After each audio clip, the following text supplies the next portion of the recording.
अगर आप रोज रोज बनने वाली गैस एसिडिटी से परेशान हो, थोड़ा खाना खाते ही बदहजमी हो जाती है, पेट फूल जाता है, अफारा आ जाता है, खट्टी डकार आने लगती है या फिर भूख नहीं लगती, इसके अलावा भी पेट से संबंधित कोई भी आपको परेशानी हो, तो आज की रेसिपी आपके लिए 100% नहीं 1000% उपयोगी है, बहुत फायदेमंद है।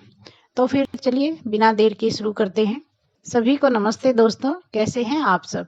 आप आए हैं किचनशाला में और किचनशाला में आपका बहुत बहुत स्वागत है। सबसे पहले लेंगे हम एक बर्तन और इसमें डाल लेते हैं 1 कप पानी।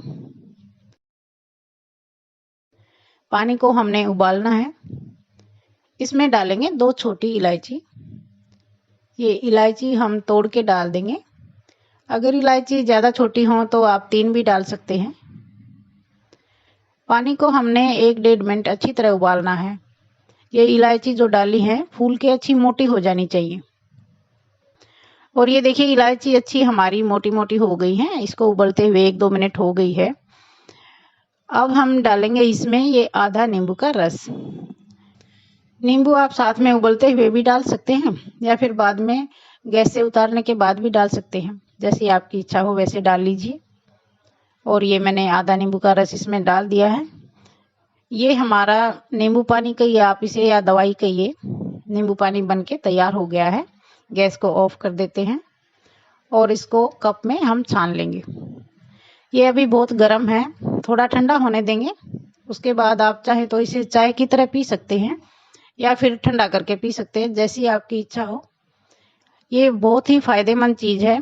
जब भी आप कहीं बाहर का खाना खाएं, होटल में खाएं, शादी में जाएं, तो आप इस रेसिपी को ट्राई जरूर करना। पेट से संबंधित कोई भी परेशानी हो, गैस, एसिडिटी, बदहजमी, कब्ज, भूख न लगना, सब का सोल्यूशन है ये सब का। इसके बाद आपको ना कोई इनो लेने की जरूरत है, ना कोई हाजमोला लेने की जरूरत है। हम हमारे घर में इसे 10 साल से यूज कर रहे हैं। ये मेरी खुद की रेसिपी नहीं है, ये एक आयुर्वेदिक डॉक्टर की बताई हुई रेसिपी है। जिस बीमारी को एम्स के डॉक्टर ठीक नहीं कर पाए, डायग्नोज भी नहीं कर पाए कि बीमारी क्या है, उस बीमारी को इस नींबू पानी ने ठीक कर दिया। तो आप इस रेसिपी को जब भी आपको ज़रूरत महसूस हो ट्राई ज़रूर कीजिए, बहुत फ़ायदेमंद है यह। आपको आज की मिली हुई जानकारी अच्छी लगी हो तो वीडियो को लाइक ज़रूर कर दीजिए और चैनल को सब्सक्राइब कर लीजिए। साथ में जो बेल वाला बटन है, आइकन है, उसे भी दबा दीजिए ताकि नई वीडियो का नोटिफिकेशन आपको सबसे पहले मिले। फिर मिलते हैं एक नई रेसिपी के साथ, तब तक के लिए बाय बाय, थैंक यू।